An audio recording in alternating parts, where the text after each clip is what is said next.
Hello, guys. Stand by for a quick introduction. Welcome back to another episode of the Strongman Winner Circle podcast. I'm your host, Nicholas Canby, and this is episode 83 with Christopher Otero of New Mexico, USA. Christopher is having a great year, winning his pro card at the Olympic City Pro-Am, having a great competition at America's Strongest Man, and then recently has followed up those competitions by finishing 5th at World's Strongest Man 105 kilo, where he took 2 event wins. So let's sit down with the man from New Mexico. Let's hear a little more about his story. Let's figure out why he's such a great deadlifter, and let's figure out what's in store for him in the future on today's episode of the Strongman Winner Circle podcast with Christopher Otero. Today's episode is sponsored by TsunamiBarSports.com, and head over to oddobjects.co to get your Canby shirt. And if you're enjoying all the episodes, consider being a member and get exclusive access to all my cool videos. And without further ado, here is the Deadlift Master himself, Christopher Otero.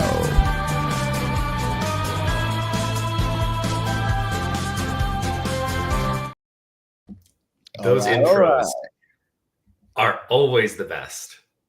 I don't care who they are. You always do everyone justice. Thank you. Thank you. I really appreciate it. And it was easy because you had a great year and you supplied me with plenty of photos, but your YouTube is actually quite descriptive. So a lot of good quality footage. So I actually have your Instagram in the description below, but I should put your YouTube in there because you've been doing a good job. But welcome to the show. How's your body feeling from after OSG? I'm feeling pretty good for the most part. I think there was a flu/cold running around that seems to have gotten a few of the guys. So hopefully everyone else is recovered from that. But aside from that, no aches or pains really. It just bounced right back. Are you planning to take a little bit of an off season, or are you going to go? Are you right back into training already? I'm already back into training. I can't stop. It's like a physical addiction. You just gotta if you spend more than I want to say a week out of the gym, something just starts nagging at you, to be get in there. You're getting too comfortable. You gotta start getting that blood pumping everywhere. Absolutely. So you're right back at it. Do you have any big off season goals going forward? I wish I had an off season. No. So are you back in competition prep? Yeah, I'm in competition prep. Right now, it looks like I'll be prepping for, unless something goes wrong, I'll be going to the Cumbrian Invitational. Cool. Very, very cool. So that is in mid-February right now? February 15th. Cool. Excellent. Will this be your first overseas show? It will be my first overseas show. All right, excellent. Well, so how many weeks are we out? Is that 8 weeks? I couldn't count. I was so happy to get the invitation at the end of last week that I was just kind of coordinating everything to just make it happen. Cool. That'll be exciting. Of course, I know Luke Davies and Rihanna Lovelace, of course, put on really good shows out there. So I'll be excited to see kind of the production, especially this is going to be their high level 105 kilo show. So I know that Emmanuel Pasquale is coming out. I know, of course, our buddy James Deffenbog is coming out too. So a lot of good competition. And I imagine potentially a few other names might kind of squeak in there by the time the competition I would say gets closer. But I did want to start the episode with kind of a fun question. But they say that you shouldn't ego lift, but your Instagram is Chris Ego Lifts, and it looks like things are going well for you. So you think more people should ego lift going forward? Depends on what you define it as. I'll admit it's just a fun name that I chose more than anything else. But then again, what is strongman but ego lifting all the time? Absolutely. Do you want to showcase your strength and show everybody who's the strongest in that particular region, state, or nation? So absolutely, that's very important. But I might correct you on that just ever so slightly. Yeah. I wouldn't say it's showing who the strongest is. It's seeing where you rank personally between everyone. And I love the idea of just every strongman out there, and woman, just doing their absolute best in prep and then getting the chance to showcase it to everyone, to have that one day or 2 days, or, you know, in the case of something like OSG, 3 days to really just like set your heart ablaze and put it all out there so that you can see what's capable by other people, but two, what you're capable yourself. Yeah, really like kind of showcase your abilities. I love it. Now, how did you originally get started in strongman, and when did you get started? That's a really good question. I have somewhat of an interesting story, like a short, like half start thing. So, Yeah. when I was 16, I decided I wanted to go to military school. And at the military school, they had some strongman equipment all over the place. And it's very weird because no one was there to show us it. And the instructors and stuff were like, well, you need to have two people to lift pretty much anything. But there was kegs, there were tires, there was a Fingal's finger, and I can't remember if there was anything else. Well, I guess just chains and things like that just hanging around, like odd objects. And I think there might have been like an anchor too. I don't know why we had it there because we were in the middle of the desert, but it was there. So I would say that was the first kind of like heartbeat of like strongman coming in. And then once I had graduated college back in 28 or yeah, at the end of 2017, going into 2018, I just looked up strongman gyms in my area, and there was this powerlifting gym that came up, and I just happened to find a coach who was able to like show me the ropes and get that like nice first introduction into strongman. And then I went and competed at a show called Farmer Strong, which was the first year that they had it in Farmington, New Mexico, and got like my real love and passion from it entering the novice class there. Cool. And then of course the rest is history. Yeah, the rest is history. Just slowly climbing up that strongman core USS ladder to make my way to where I'm at now. Now, was the nationals that you did last year, was that your first strongman corp nationals? Because I know that's when I first heard of you, because I remember my buddy Dan Hughes was, I think, judging your lane for the deadlift, and he said that you pulled 900 on a trap bar like a speed rep, and I think you had one more attempt in you, but you didn't have to do it because you already beat all the other 105s. But was I that think I actually had like 3 attempts. 3 attempts? Okay, all right. So you have plenty more attempts, but you cut it down to 900. But yeah, was that your first strongman corp nationals? No, I did strongman core nationals back in 2020. That was my very first one. All right. And that was very much a like, and I do recommend that other people do this as well. That was a very much I'm pretty good in my local scene. I would do pretty okay, like maybe average in the whole pack as far as like everyone is concerned. Let me go ahead and give it a shot and see where I rank. And that was actually still a pretty good nationals for me, considering I was on the upswing. I would say the most impressive thing that I did at that one was just tie for, I think it was third on the Husafel carry, carrying I think it was 375 for 300 feet. So that was my first one where I got that like introduction to like what a national level show is. And then 2023 was the year that I had set my sights on, I'm getting that pro card.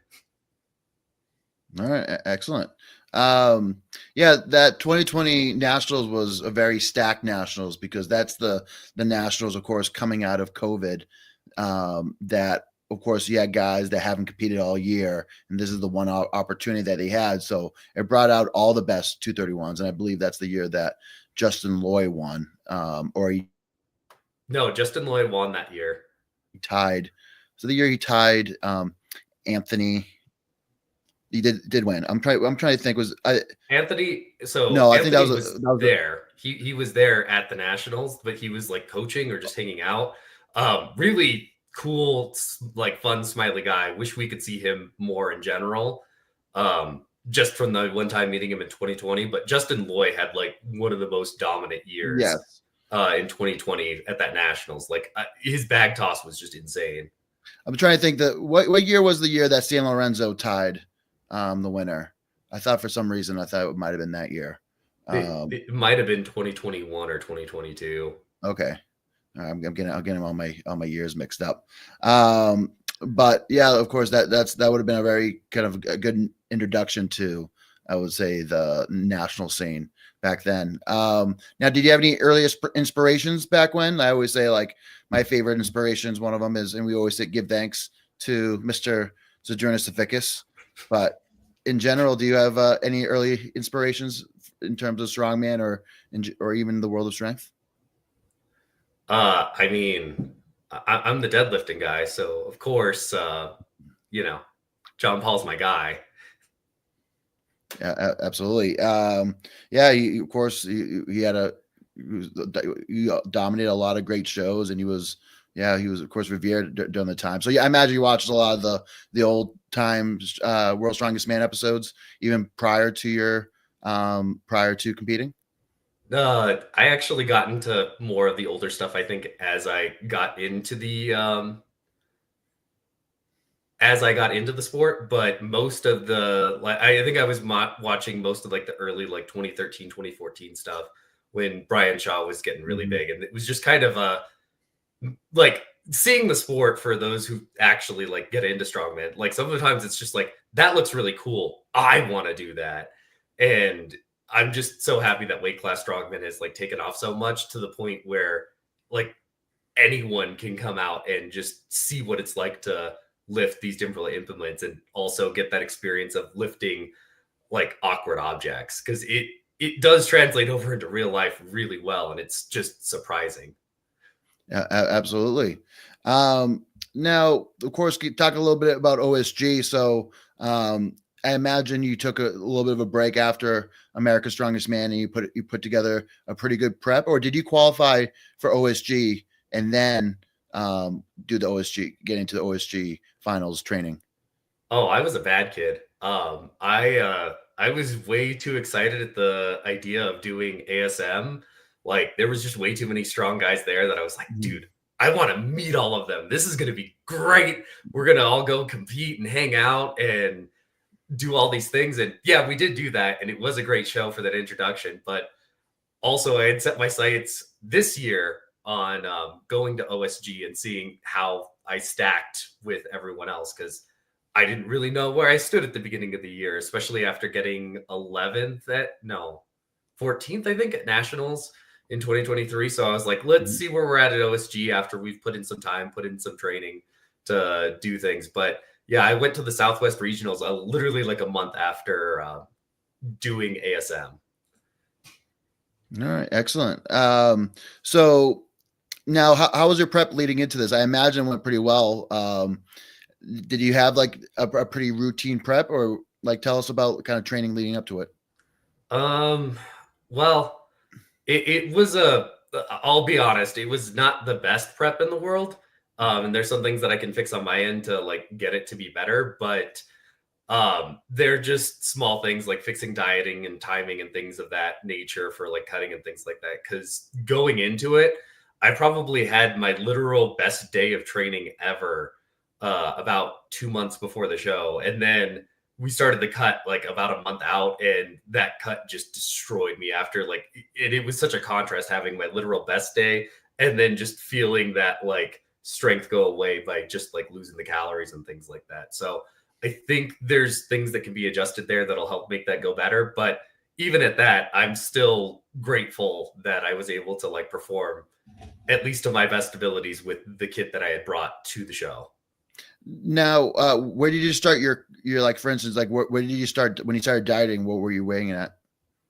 I was peak bulk. I was like 255. I think we started the cut at 251. Okay, all right. And then how much did you weigh a week out? I think I was 242 about a week out. Okay, all right. So pretty routine water load, but yeah, not easy nonetheless, but still, I would say pretty routine. So well, yeah, we did adjustments on the diet to like help ease things into that like cut a little bit better. It was just way too jarring for the amount of training that I was doing, plus the amount of food that I was eating at the same time. Because I was eating a lot, like a lot. And then I was still losing weight, which was the thing that was like blowing my mind. And then, nutrition coach came in and was like, hey, we need to cut you down like a little bit more. Now, who do you use for your nutrition? I use CJ Kraus. CJ, of course, a fan of the show, and of course, a recent podcast guest. Yeah, of course, talking to CJ the other day, he, of I know he's probably a little bummed from his OSG performance, but he still had a great press and some great stuff, and he came unscathed. So excited to see what he brings out. Maybe this will light an even bigger fire under his behind to really compete in 2025.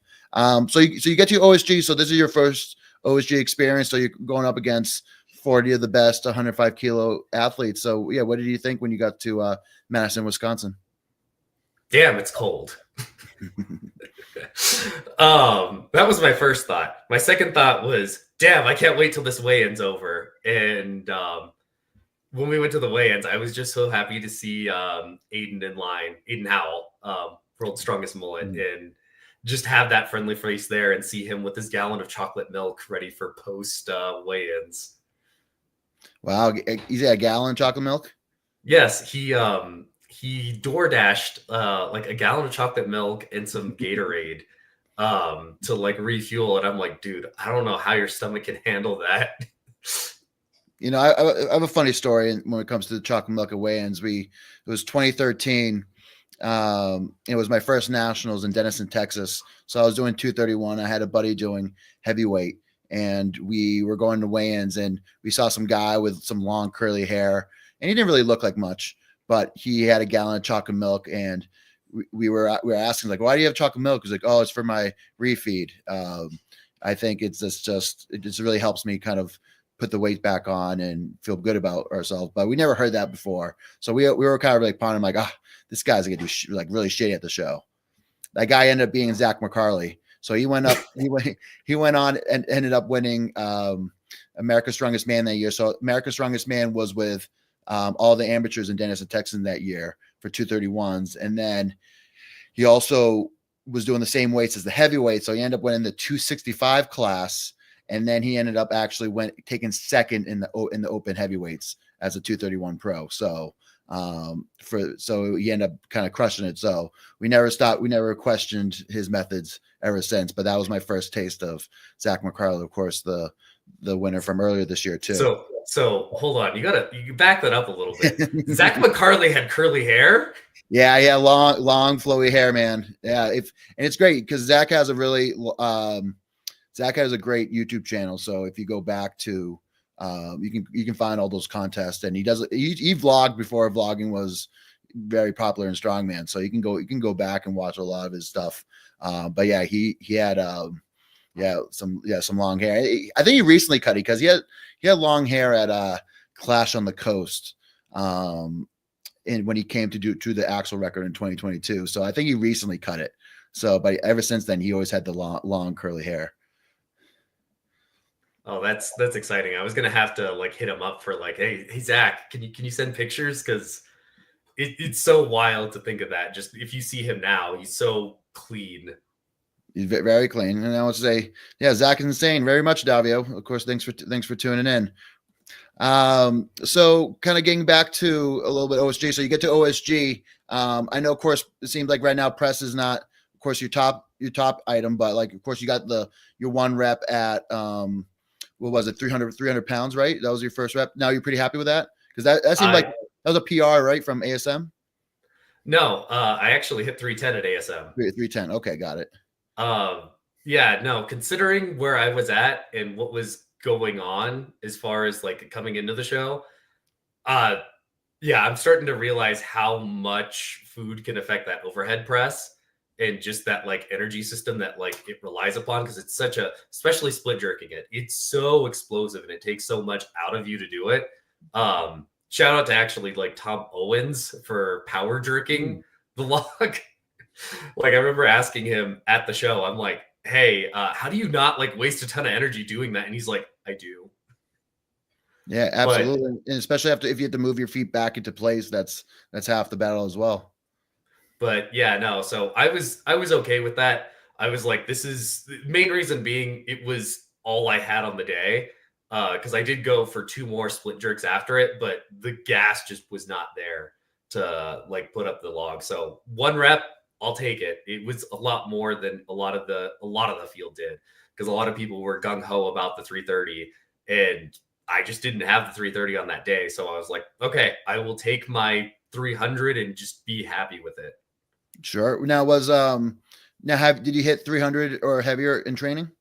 Yeah, I hit 335 for a really good signal in training. Okay, all right. So potentially of course the Trump log was kind of within your reach, but it is sometimes a little tough to go for a PR or close to PR on that first event. Sometimes again you have the nerves. Sometimes, especially in a setting like that where you have the lights ahead of you, that's always a big item that you have to figure out. Some people wear sunglasses. Some guys can kind of just zone out. I kind of just kind of like daze into the kind of days and just really kind of like internalize everything. But everybody's a little different in terms of how they cope with the log. And I know that log, being a Bartos usually is pretty heavy. So it probably felt heavier on the chest than other logs. Oh yeah, no, it does. I'm glad that I decided to actually grab one for my home gym. Like when I first got it, it was like one of the best logs I had just because the powder coating on it was so aggressive that I didn't even need chalk for like the first week and a half. It was that like solid. And going into like training or going into the show, since I didn't go for the monster log, that 300 just felt like, yep, no, I'm back at home doing this all over again. Like I've done this 300 lift, dozens of times at this point. So I just need to get into that same space and just hit this jerk. Yeah, absolutely. So going into the yoke, you had a great yoke run. Did you surprise yourself, or is yoke usually one of the events that you have up your sleeves? That's usually kind of one that you can always kind of bank on to do well. Oh, I could always bank on the yoke. I'm like one of the better movers in the 105s. I think I would consider myself one of the better movers, but yoke is something that I just have. I was doing 900 yoke runs just consistently at home because it felt like it was like just right. I know some like pretty much every week just because it was not too much strain on my body. It felt good to do it. And the thing that probably helped me a lot more on the car yoke than I think other people is that there's actually a hill that my house is on and I'm training in front of my house. So I have to get used to running downhill and uphill. So I'm used to trying to figure out the right balance for the yoke. So even picking it up, like before I even did the yoke, I was like, okay, let's aim for like an 8.5 second time and we'll see if that works. And then on the day, I was like, okay, we'll probably get like 9. Okay, we're going to have to pick up the yoke and stabilize it. We'll go for 10.5.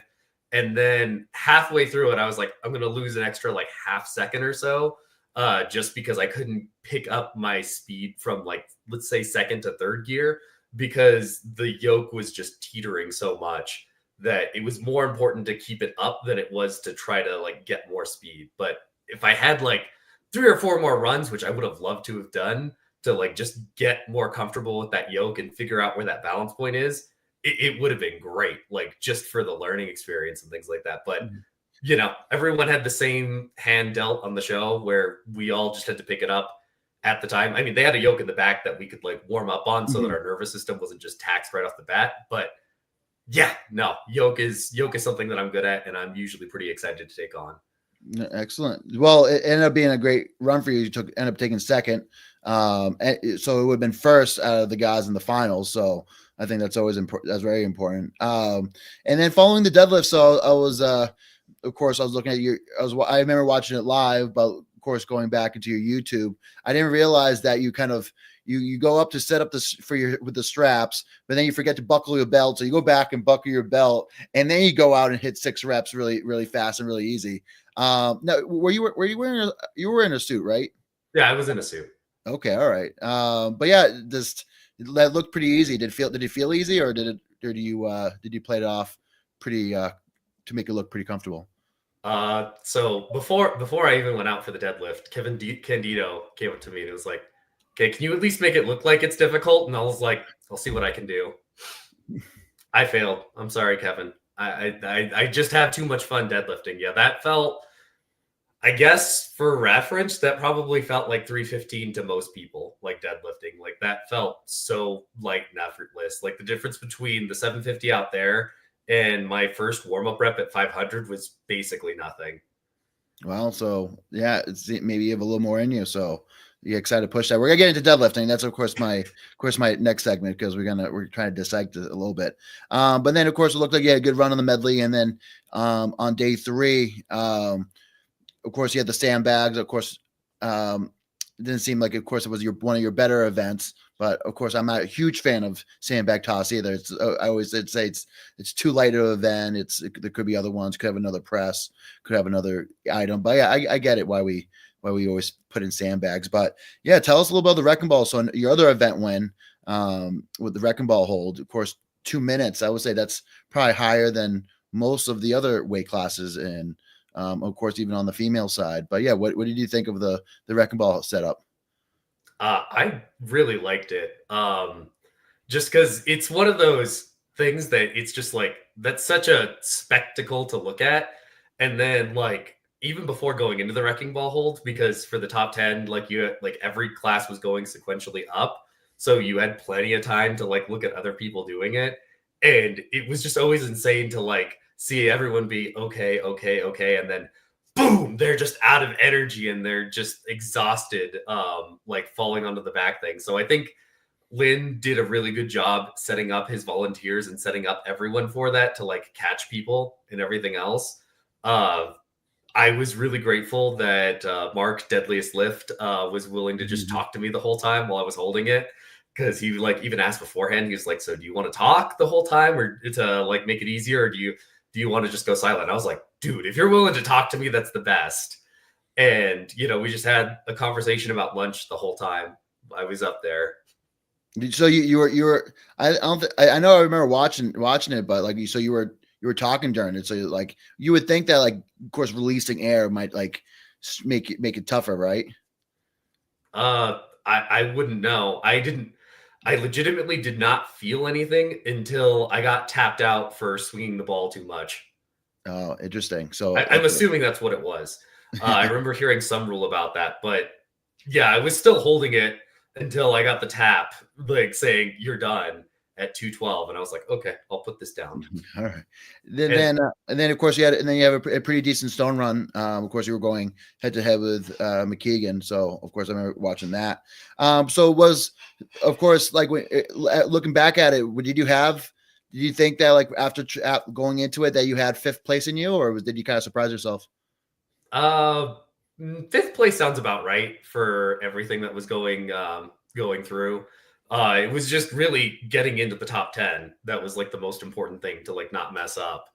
I think no matter how things would have shook out, like it probably fifth place is about right for where I'm at right now. Just because if you look at the score sheet, I had really good strengths and really bad weaknesses. Like when you compare everyone in that top 10. So yeah, I did what I could. I was looking at, so in the top 10, you had technically, because of the yoke, since you were the best yoker out of the guys that made the finals, you technically had 3 event wins.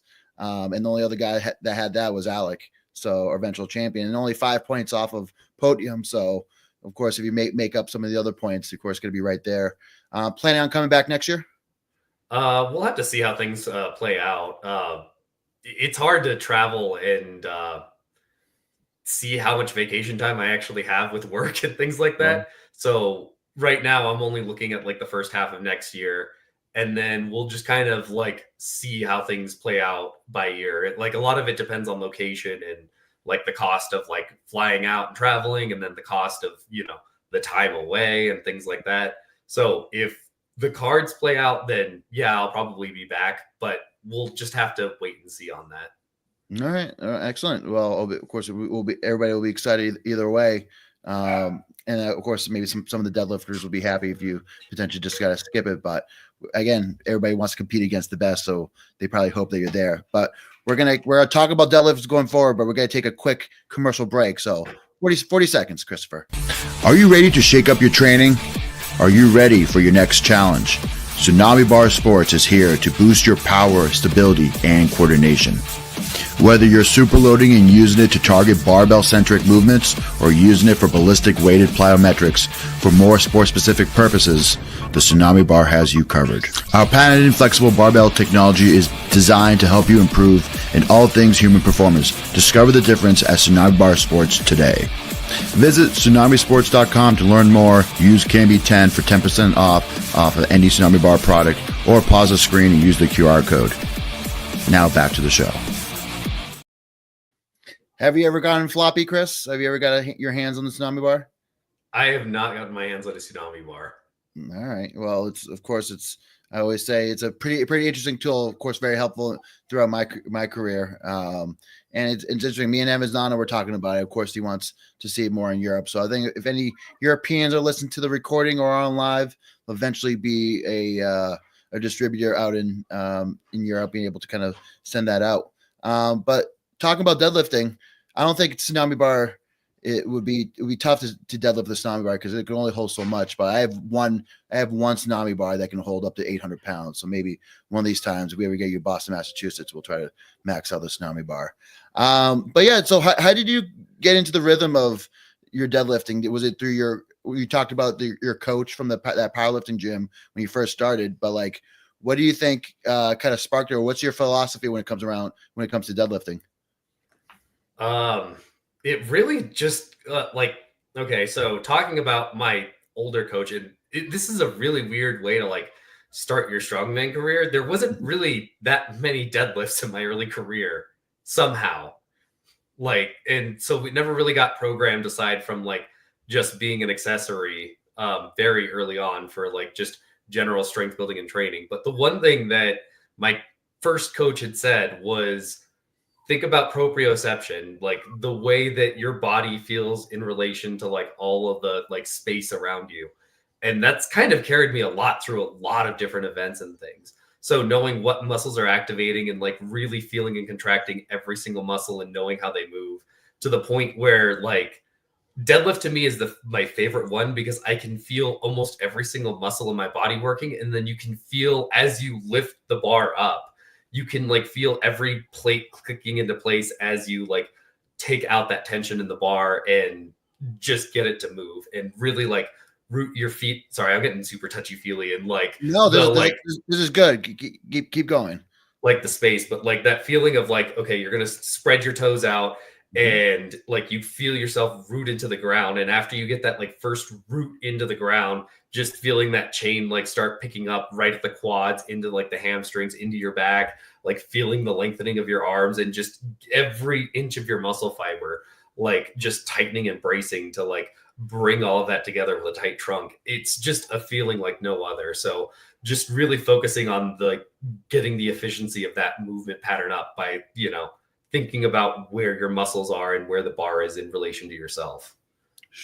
Now, it's interesting you talk about the activation, because I had Austin Andrade on. Now it's almost like 10 episodes ago, but he talked a lot about even watching Mitch Hooper's deadlift warm up, and he would go super slow up, and of course, even eccentrically, you go down really slow. And for the most part, sorry, my dog has yummy tummy syndrome, so she just had a nice meal, so she has to bury her toy. But Mitch Hooper would just do really slow, maybe like with 150 up to 150 kilos, just super slow to feel every muscle activating. But do you make sure to get like super activated? Like, do you do any special warm ups, or what's your thoughts in terms of like warming up for deadlifts? I'm probably the worst person to talk to about warm-ups for deadlifts, because I just do the bro split of like, all right, let's start at 400. And I'm even thinking of not starting at 400, but we're not there yet. So start off at 400, like just pick that up, see how that feels. And then like slowly start feeling more and more of the resistance as you like go up with the bar, because every rep basically feels the same. And I'm just cueing everything the whole entire time. I'm not doing a slow eccentric up or anything like that. It's just moving to get the like for deadlift and like anything that like is super like heavy weights wise or anything lower body. Most of it is just kind of getting your brain on board to like actually lift it. I would say is more or less my philosophy on warming up. It's just priming yourself so that it's not a complete shock to your brain when you lift it. So the mind body connection is very important for you? Yes, it is important for me when doing maximal work. All right, interesting. Now, in terms of like, let's say like leading up to OSG, so you had 750, right? Was 750 or 760 for reps on the Trump log? Sorry, Trump deadlift. It was 750 for reps. So did you do competition weight? Did you go over competition weight? Were you repping out like low weight, like leading up to it, like 90%?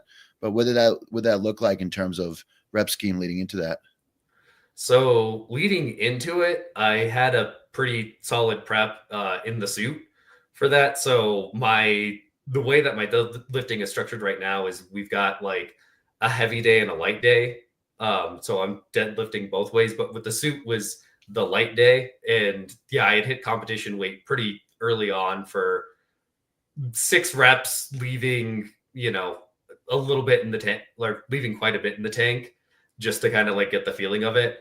And I realized that the axle bar that I actually have in my house, because I did the initial, like when I had gotten the suit, Mhm. the 750 for 6, I had done that at one of the local gyms. And instead of, and they had an axle bar that was smooth, which makes a lot of difference because mine has like this knurling powder coat on Sure. it, which made the deadlifts like way harder at home in the suit. But I got the job done. But for the most part, I didn't really go over competition weight because I was training in like the rep ranges of like 6, 8, 3, 5 kind of type, or anything over, like it was over 5 reps almost the whole entire time.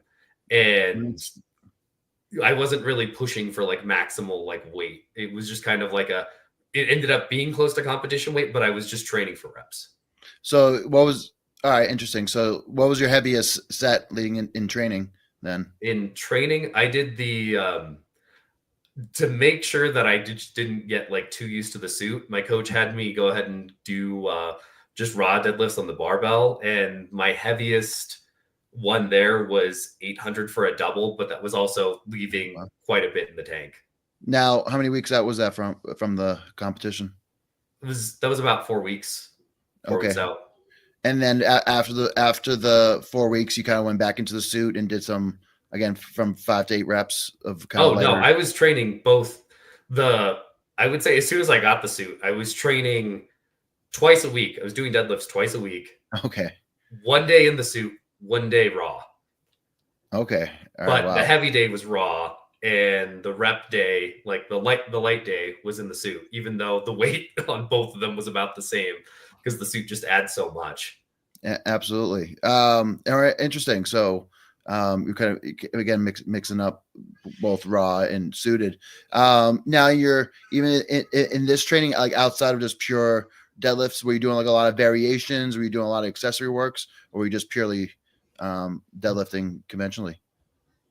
Pretty much just purely deadlifting eventually. I mean, there was like a little bit of like accessory work on the back end, but I would say that's just kind of like normal programming structure where you just do accessories to just keep yourself strengthened. I wasn't doing anything uniquely specific.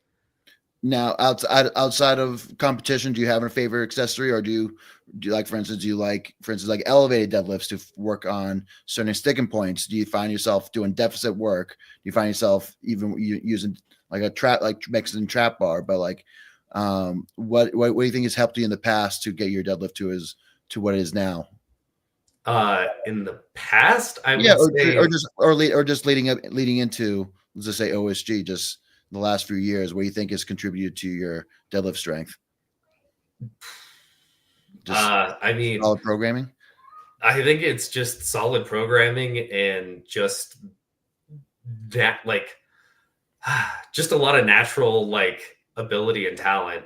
Like it's one of those things where I don't think I'm doing anything uniquely different than anyone else to get an edge. I just think I'm advantaged for the deadlift and have a really good ability to push myself to get those numbers.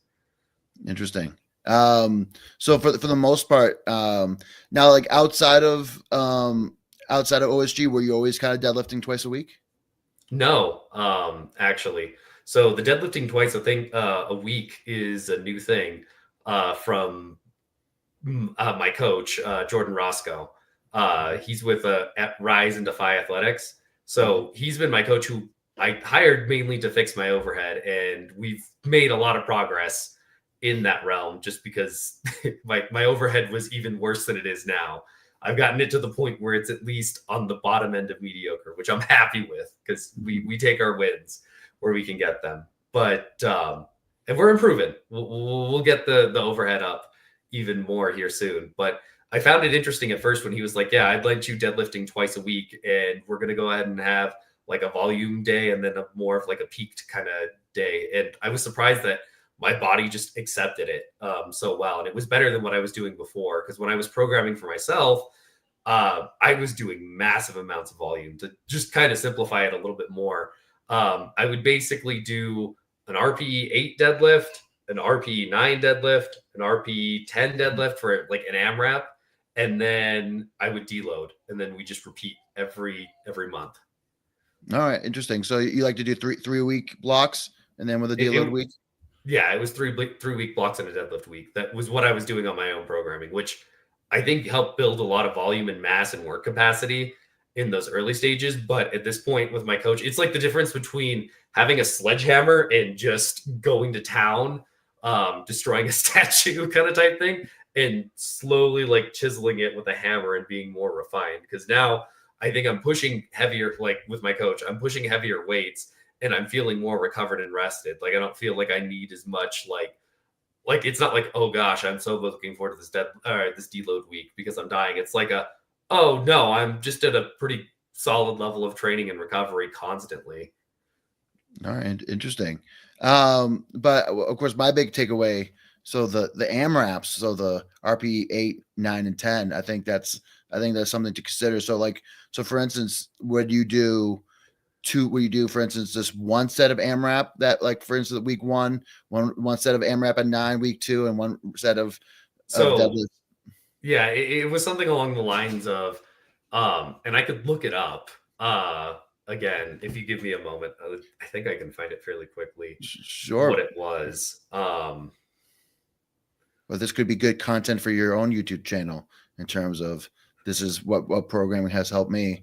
Because I would say for the most part, it's not easy to win the deadlift at ASM and win the deadlift at OSG in the same year. I didn't even do that feat even in 2021.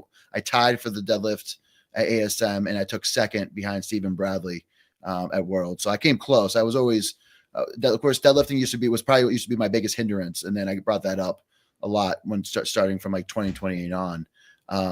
But it took me years to kind of master my deadlift. Of course, my press is what came pretty natural to me.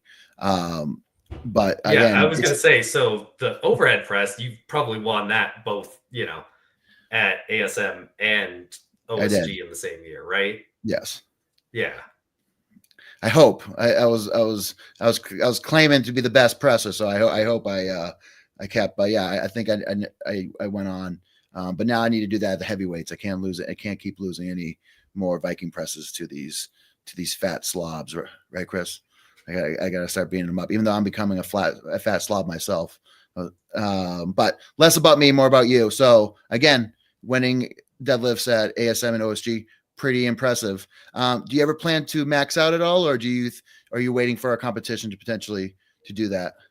I've been waiting for a competition to potentially do that at, because it's something I've just been curious about, because I don't think I've maxed out in 3 years, because I was hoping to do it at the Olympic City Pro-Am, but the judge, Chad Coy, because I was like, I didn't think I was going to win the Olympic City Pro-Am. I was like, yeah, no, these are the pros. I kind of showed that I'm not quite there yet. I'm just here to have fun more than anything else. And then I pulled I wanted to open it, would have tied for the top deadlift, but I was like, man, all these guys are having trouble with the deadlift. Let me drop my opener down so that I can kind of feel the weight out. And I'm like, no, it feels the same as at home, deadlift wise. And then just decided to take a lighter deadlift than a max and just take the win and then save energy for the rest of the show. All right. Interesting. So what did Chad Coy say? Just settle down and just focus on the rest of the show. Yeah. He was basically like, look, don't count yourself out. You have a shot at this. And I'm glad, because I've actually seen, where I'm at, and that opened up an opportunity that wouldn't have been there before if I just decided to start throwing down with the heavyweights. Yeah, absolutely. So yeah, one of these days we'll hope to see you in a max show, maybe beat Josh King's record, right? I think Josh has 925 pounds I think that's what we said, or is it 9:30? I forget exactly. I think it's 9:25 or 9:26. I don't know, but we'll see what happens in the near future. Yeah, absolutely. I know he ended up getting sick, and of course had some health items that he wasn't able to shot. But of course, maybe one day we'll see that deadlift battle. But again, you still beat some pretty great deadlifters like Stephen Bradley, Mr. McKeegan. So again, I think proving that you're when it comes to deadlifting, you're one of the guys to beat. But last topic on the deadlift. So what do you suggest for our listeners when it comes to deadlifting? Like if there's a certain philosophy or that there's a certain way that they can improve their deadlift, what would you recommend them? Like honestly, anytime I've like talked to anyone when they get ready for their deadlift, the biggest thing is just not bracing the core and keeping that stiff trunk. That seems to be the most common issue because if you don't have that stable base to start deadlifting off of, you're not going anywhere. Do you think you're one of the best bracers out there? I would say I'm okay. All right. Potentially pretty good. It really just kind of depends because once you discover the soft belt, hard belt thing, it makes a world of difference because the soft belt is just like it gives you a little like tickle to just be like, hey, activate here. And then, your brain's just like, okay, I'm going to start like flexing now. And then the hard belt comes in and it's like, okay, this is the actual thing that you're going to push against. And I think that's something that's just good for that like body awareness is training with a soft belt just to know where you need to be bracing against, even if it does or does not give that much support. All right. Interesting. All right. Well, of course, a lot of good notes. I hope a lot of good takeaways. Maybe I'll clip that up and we'll talk. You'll see some clips about deadlifting going forward. But my biggest takeaway is, I would say, would be some of that AMRAP, and then also just that body connection and that body awareness. So just figuring out what's activating, and if it's not activating, get those muscles activated. So I know there's not much to talk about, but of course you're from New Mexico. There's not a lot of New Mexico strongman out there, but so is there probably a few competitions, a few like USS competitions out that way? I think there's starting to be some momentum in the New Mexico scene. There's right now I can think of, there's a USS competition that's held every year.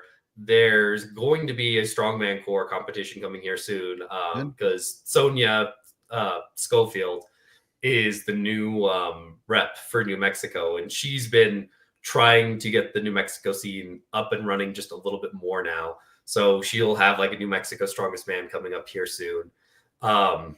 There's another guy named Bradley that wants to start hosting his own shows, and I think they're going to be Strongman Core as well. And then every year there's always a charity event at the beginning of the year run by Sonia for the Crossroads for Women. And I've done that show quite a few times just because she's asked me to come out and be like, hey, show them what strongman can be at that like top end level. And I'm like, okay, we could do that. And then on top of that, there's one show that I've wanted to do, but just haven't had the chance for it because it falls in that like winterish timeline right before OSG, which was Red River Strongest. And that one is like basically an Oktoberfest kind of type thing with like drinking and like big events and things like that. And it does have like it's had a prize pool in the past. I don't know how that's going to go moving forward, but that's one that seems like it would be a lot of fun to do. Just to, go into the open class and be like, yeah, I'm going to drink some beers in between things and just kind of goof around. All right. Excellent. But it looks like there's a few shows. So if anybody from New Mexico is listening, so I would say, yeah, plenty of good competitions, plenty of good promoters, but always hit up Chris if you guys have any questions about New Mexico gyms or New Mexico places of strongman. So Chris, you talked a little bit about your future plans. So you're going to do, of course, Luke Davies and Rhiannon's show. And then what other shows would you have in mind? Is the new Arnold middleweight world championships on your mind in March? Is that you chewing on that at all? Because it has a heavy trap bar for reps. It has a yoke. It has a max log, so you can still take decent points. And again, keep pushing that max log. But what do you think about that show? I wish I could do it. I don't think it's in the cards, especially with the Chaos show in February. That's just such a close timing for such big shows. And then like, because I actually would like to go check out the UK just a little bit. If I'm going to be flying over there for a competition anyway, I just don't have the time to go do it vacation hours wise. Sure, absolutely. So we'll keep our. What do you think about if ASM's in the cards again, like in the summer? Would that be something along the line? ASM's definitely in the cards. So yeah, so hopefully Miskiff will host again, and maybe you can tell him again that his podcast put you to sleep or his live stream. So now, did you know of Miskiff before?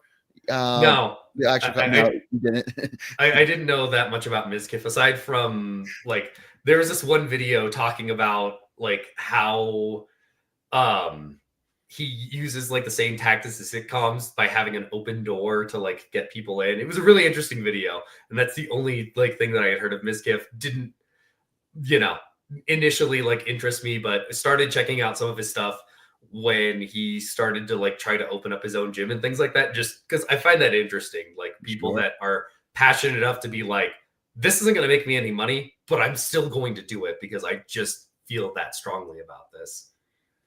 It was pretty. It's it was funny, but of course he really remembered you because it was like you're the only one that actually like watched his stream, I think, ahead of time. So I think you did enjoy that. Just a little checking out, and I realized how it like came off as like, oh, these things put me to sleep. They're so boring. It was just kind of like no, my wife and I just checked out some of your stuff before we went to bed, but it was really, not high energy or anything like that. It was just like oh, that's pretty neat. And, that was it. Davio has the skinny on him. So, of course, yeah, he's a pretty big gamer. And then his friend, Canute. So I know they do the Camp Canute. I saw that because I remember, I think they had it in Austin. But yeah, of course, he's doing a lot with fitness and, it'll be interesting if he keeps going. His stuff always kind of pops onto my Twitch. I watch it a little bit, but I randomly ran into him when I was in Vegas. I was staying at the Aria, and it was midnight, and he just walks by me with two buddies, and he just happened to be in Vegas just randomly, and I was like, "Holy shit, that's Miskiff!" So we caught up for about 10-20 minutes. But of course we didn't party. I was very kind of pooped out. I can't really handle Vegas anymore. I'm getting old, but I was going to say, like, at this point in time, I don't want to stay up past 10. Like, it's one of those things where I'm like, I want to go to bed at the time that I go to bed, wake up at the same time every morning. That consistency just helps so much. Absolutely. Of course. Yeah. Good rest. That's of course one of the biggest thing. I think that's one of Mitchell's Hooper's top tenements in terms of things you need to do well is, of course, get a good night's sleep on top of your diet. But we've been pretty positive on the show so far, Christopher. But in the world of strongman, is there anything that grinds your gears? Is there anything that you see on Instagram? Is there anything on online culture and the gym that, of course, that doesn't sit right with you, that just makes the gears grind? So normally I wouldn't have an answer for this because I love strongman. It's such a good sport, so positive. I love that everyone just brings, the best to the table that they can on the day. But there has been one trend that I noticed. They're just slowly getting corrected. But man, it's the thing that grinds my gears is when the boys don't want to go out for a drink after the competition. It's like, guys, we've been training hard. We've been working hard all day. And you don't want to sit down and talk about the show, grab a beer, chat, have some good times, reminisce, talk about what life is like back home. That's the one thing that grinds my gears. I think that having a after party, I think I was saying this on the last episode with Evans Nana, having an after party is, of course, we're networking. It's, of course, a lot of the building rapport and building friendships and learning about your fellow competitor. Again, you just went toe to toe with them for 2 or 3 days. I think it's super important. I think that's, of course, I think it's as a staple in everything. So I know in the past, after ASM, there was no really after party. I think a lot of times the guys just have to kind of chat, but it's very. Shout out to Aiden Howell for coming out with me for drinks afterwards. He was a real one. Yeah. Do you guys, what do you guys get into trouble, or you guys up all night, or No, I'm just an old a few man. beers? He's actually Aiden's really cool. He's got a lot of energy and things like that, but he was hanging out with his grandma, so you know, we were having a good time and kept it civil. When you say old man, are you saying like late? Are you late 20s? I'm 30. 30. Okay, all right. You're saying old man. I'm 35, so easy does it. Easy does it. But yes, but yeah, I would say that has gone along with mothers. I think it's super important to have an after party. I think the bigger the after party, the better. So of course we're kind of wrapping up the show. So you guys tuning in if there are any more kind of questions. But what are you asking Santa for Christmas this year? That's a good question. Honestly, to just put a smile on my kids' faces. Oh, very nice. So that is, of course, thinking of others. There you go. I like it. I was thinking maybe another log, or maybe a new yoke, or a deadlift bar, but no, he's thinking about his children. Yeah, I was gonna say that was the first thing that came to my mind. I'm just like, you know what? As long as my kids are happy, that's the most important thing. So what are some of your strongman goals look like? So like when everything's said and done, what are you looking to achieve in the sport of strongman? What do you kind of say when you set out to be a strongman? What was some things that you want to check the box off? So I think I just checked off one of my goals because, well, I've checked off a few of them. An 800-pound deadlift was just one of those things that sounds really cool. Mm-hmm. Nailed it. Like every strongman, I'd also like to have a 400 overhead at some point in time. Got a lot of work to get there, but we'll try for it. The other thing that I think I actually achieved is I've always just wanted to be one of the top 105s. Didn't necessarily have to be the best 105, but in the conversation at the table. And I think this year has been my year to actually do that. So I'm glad to just check that off the box and say, yeah, I'm there.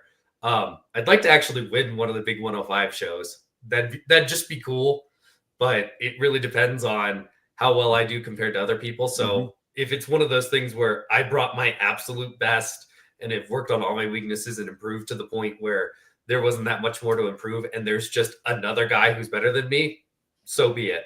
I'm going to keep training and doing my best. And whenever, opportunity makes hard work, I'll be happy. But for now, I'd like to, if it happens.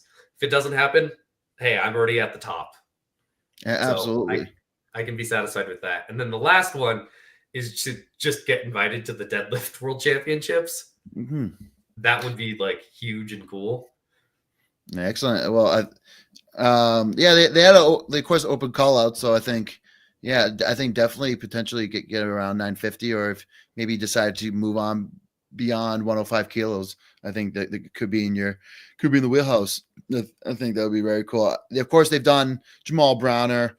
They've done other kind of smaller guys to get invited, but yeah, of course they always look for exceptional. So yeah, you put in a good training, put in a good, maybe of course a good rep in a competition, or maybe in a, of course, in a good setting, maybe they'll give you a call. Who knows? Did you talk to Colin or Darren at all when you were at OSG? I did talk to Colin, and he told me flat out, he's just like, pull, we don't want a good deadlifter in a weight class. We want the best. And I'm like, that's fair.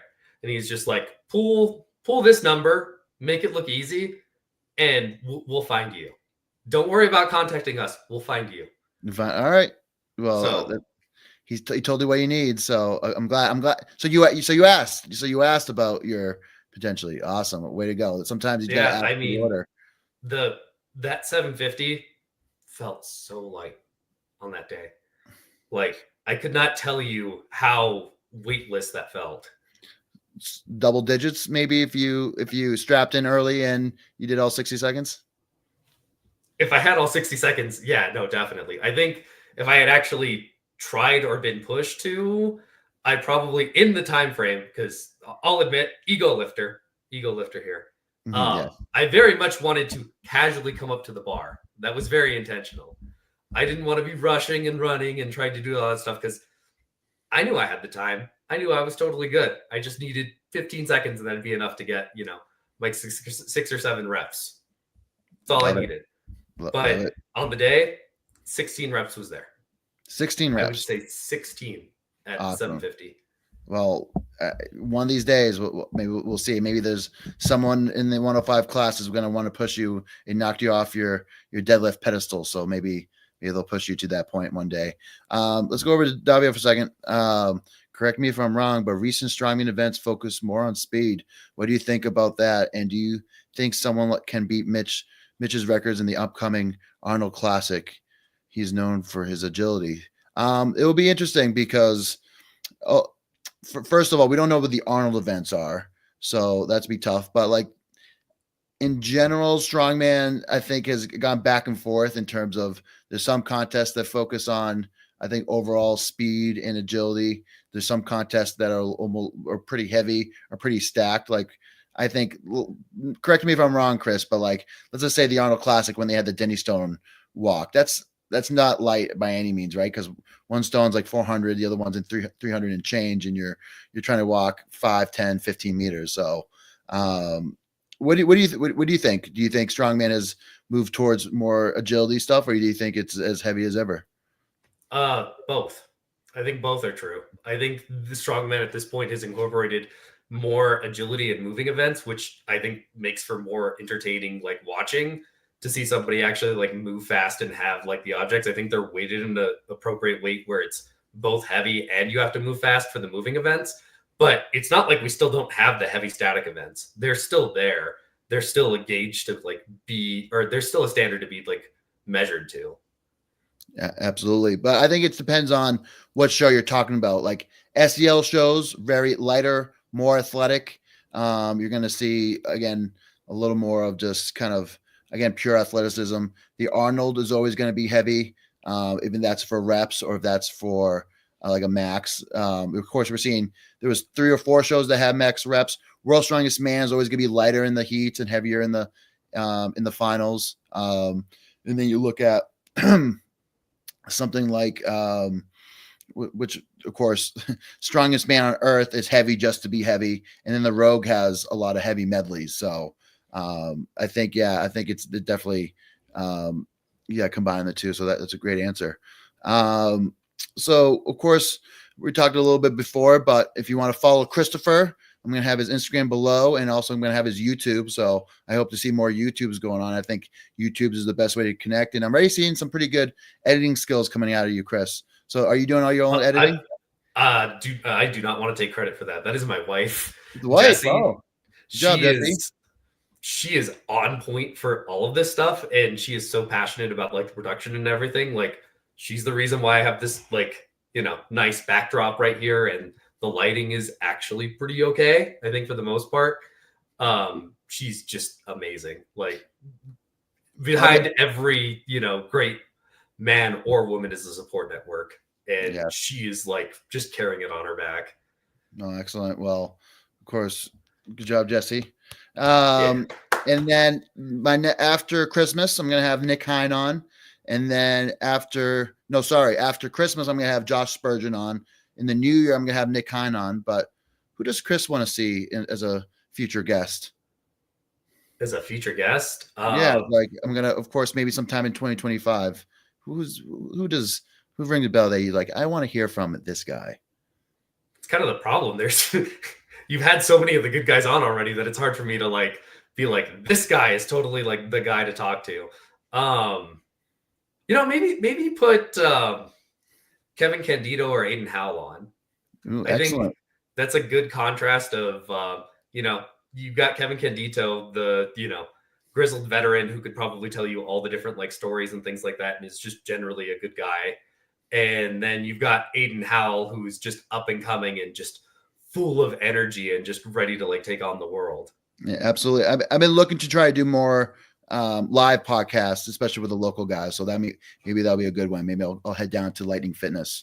I know I've talked to Matt Mills in my messages and talk about having a seminar down there. So maybe I can make it a whole weekend and have those guys on. And especially, I think Aiden wants to go for the 231 American record at the Arnold middleweight world championship. So maybe that'll be a good one to discuss after, because of course that'll be my record.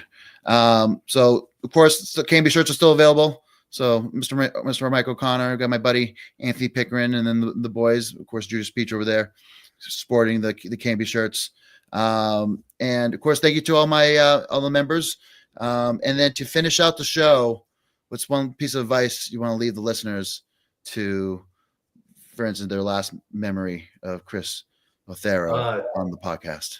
Don't lose the love for the sport. And if you do, do something else, because life's too short. There's way too many things that you could be doing to not enjoy what you're doing. And, for those that are at the top, I hope you keep putting your hearts into it, because it's so much fun to compete against everyone and to just see everyone who really has a passion and love for this sport. Awesome. Well said. Well, thanks everybody. Thanks for watching it. And of course, till next time, stay strong.